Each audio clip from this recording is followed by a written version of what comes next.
I'm Rochelle Carey. This is Al Jazeera live from Doha. Also coming up, the U.S. puts Hamas's political chief Ismail Haniyeh on its global terror list. The Palestinian group calls it a dangerous development.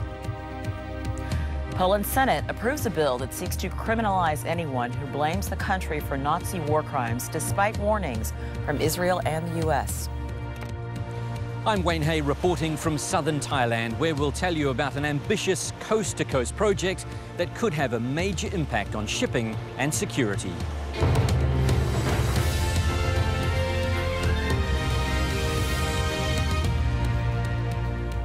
Newly released video appears to show a massacre of Rohingya Muslims in Myanmar last year.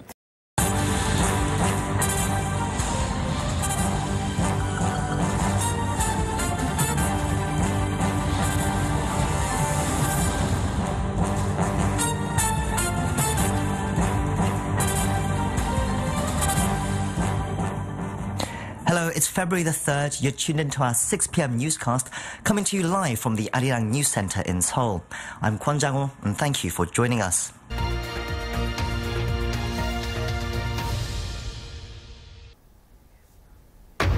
This is BBC World News. I'm James Menendez. Our top stories. President Trump arrives in China. He wants Beijing's help to deal with North Korea's nuclear threat after issuing this stark warning to Kim Jong-un. The weapons you are acquiring are not making you safer. They are putting your regime in grave danger. Every step you take down this dark path increases the peril you face. Two significant victories for the Democrats in the U.S., including the governorship of Virginia in the first statewide election since Donald Trump came to power. Catalonia's former leader remains in exile as big rallies in favor of the region's independence from Spain are expected in Barcelona. Also in the program, Barack Obama. Scientists discover that with a little training, sheep can recognize celebrity faces.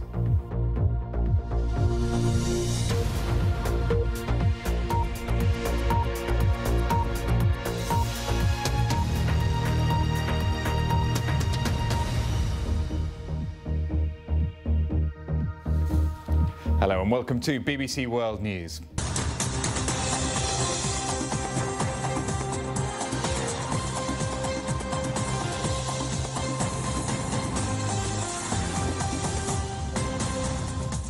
Another bombshell as the White House defends Donald Trump's decision to share classified information. More on the newest reports of the U.S. president's communications and the potential fallout.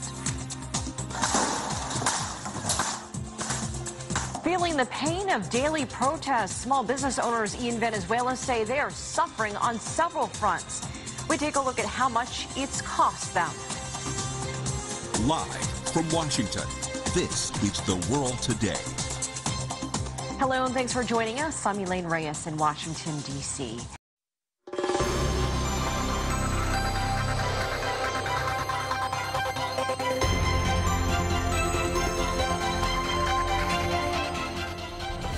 Hello, you're watching News Now. I'm Kasturi Manikam. In a move that could spark another war of words between Pyongyang and Washington, U.S. President Donald Trump hosts several North Korean defectors in the Oval Office. We have no road left. A lot of people should be ashamed of themselves, and much worse than that. A controversial memo alleging bias in FBI investigations is released with the U.S. President's approval. Afghanistan and Pakistan at odds. The Afghan president says Pakistan is a safe haven for militants, an accusation Islamabad rejects.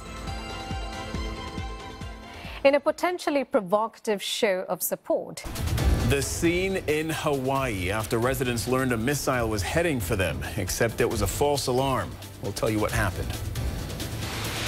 I would give him overall a 7 out of 10. How the U.S. president's recent vulgar comments on immigration are playing out among his supporters. We'll take you to Trump territory. Plus, protecting the baguette. The French president wants the national loaf recognized as a world treasure. Welcome on the show, everyone. I'm Cyril Vanier from CNN HQ here in Atlanta. Thank you for joining us.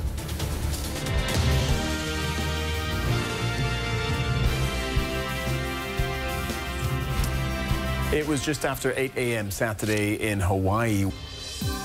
This is DW News live from Berlin. Separatists push towards a corner in southern Yemen against government forces. Dozens have died as they seize control of the strategic port city Aden. How are people coping with this escalating conflict? We'll have a report from inside this war-torn country. Also coming up, the head of the FBI clashes with President Trump over a controversial memo due to be released today by the White House. Republicans say the document shows anti-Trump bias in the Justice Department. Democrats say the document's been doctored. Also on the show, the far right looks to make its mark in German politics. Lawmakers from the country's populist Alternative for Germany pick up some key positions in the new parliament. Could they steer German politics their way?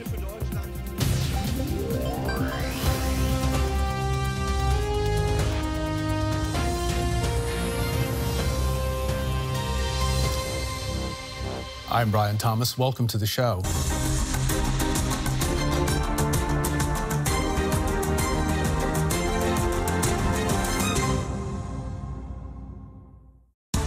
President Trump is poised to declassify a secret memo alleging FBI bias against him in its Russia probe. 28 Russian athletes have had their doping bans overturned and may now ask to enter the Pyeongchang Winter Games. French dairy group Lactalis, at the centre of a baby milk scandal, says some of its products may have been tainted for over a decade. President Trump is today expected to approve the public release of a Republican congressional memo alleging FBI bias.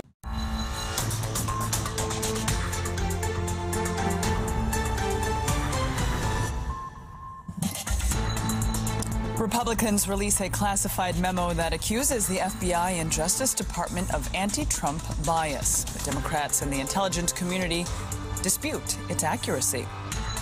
Here in Paris, a prominent Islamic scholar is placed under formal investigation. This says 2 women have accused Tariq Ramadan of rape. He denies any wrongdoing. Plus, President Emmanuel Macron focuses on climate change in Senegal. He says rising water levels are a threat. Nearly 70% of the country's population lives in urban coastal zones. Those are the headlines. Thank you for joining us here in the France 24 newsroom. I'm Molly Hall. It's good to have you with us. This hour on I-24 News, Israel is proposing a $1 billion plan to help the Palestinian enclave of Gaza. It's already being called a Marshall Plan for the Israeli-Palestinian conflict. Meantime, in Yemen, desperately needed aid is trickling in, but the humanitarian crisis is still dire. And in Washington, President Trump has approved the public release of a controversial memo blasting federal law enforcement officials for alleged surveillance abuse. From the I-24 News Studios in Times Square in New York, this is Crossroads with David Schuster and Shayna Estulin. And welcome, everybody. Tal Heinrich is in for Shayna. Always great to have you here. Great to be here.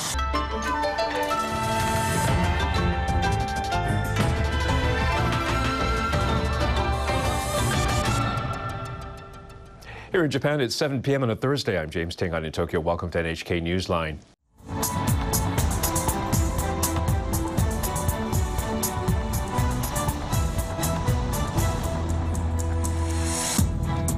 Senior U.S. officials say President Trump has not ruled out military action against Syria over its alleged use of chemical weapons.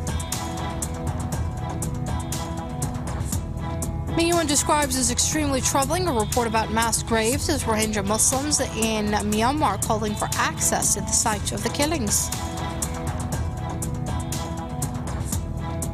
And a poll shows a dwindling support for German Chancellor Angela Merkel and the Social Democrats, who are engaged in coalition talks with the ruling party.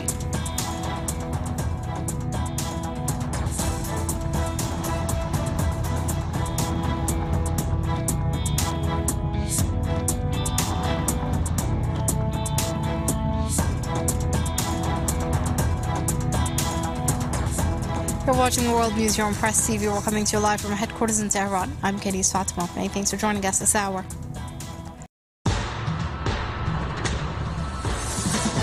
As one of the biggest police corruption scandals in the US unravels, we report from the city of Baltimore on what triggered the case and some of the mystery surrounding it.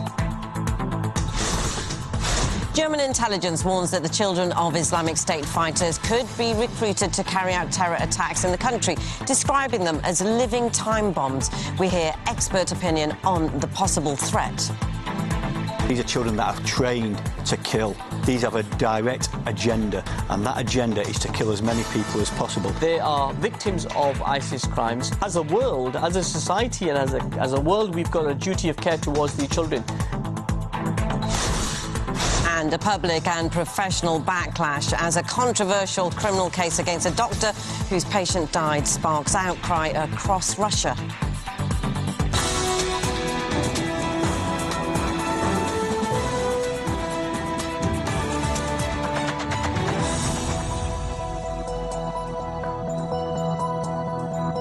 It's 9 o'clock here in Moscow, and you're watching RT International Live with me, Nadira Tudor. Welcome to the programme.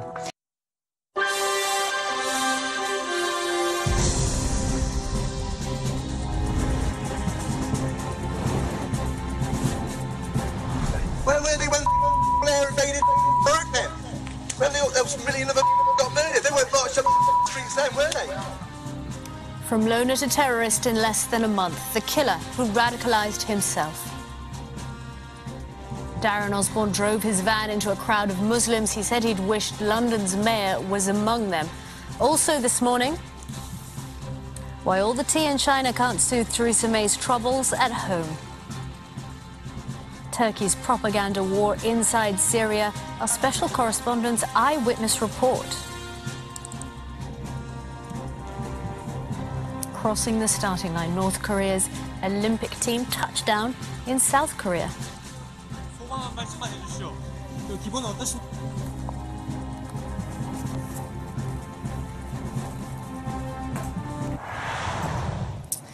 Welcome to Sky World News. We start with breaking news this morning in Shanghai. 2 rockets hit Kilis in Turkey's south as the army tries to clear the YPG terror group from the Syrian border. Hello and welcome to TRT World live from Istanbul. I'm Jamie Owen, also ahead on the programme. The United Nations Security Council is to discuss the ongoing violence and use of chemical weapons in Syria following a series of Russian airstrikes. The US President Donald Trump says he won't back down from releasing a memo he claims proves the FBI is biased against him.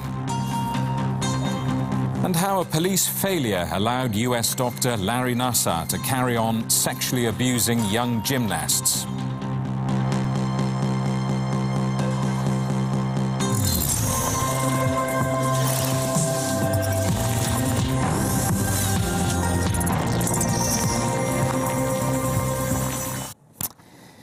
Turkey's Operation Olive Branch has recaptured 2 more towns in Syria's Afrin province.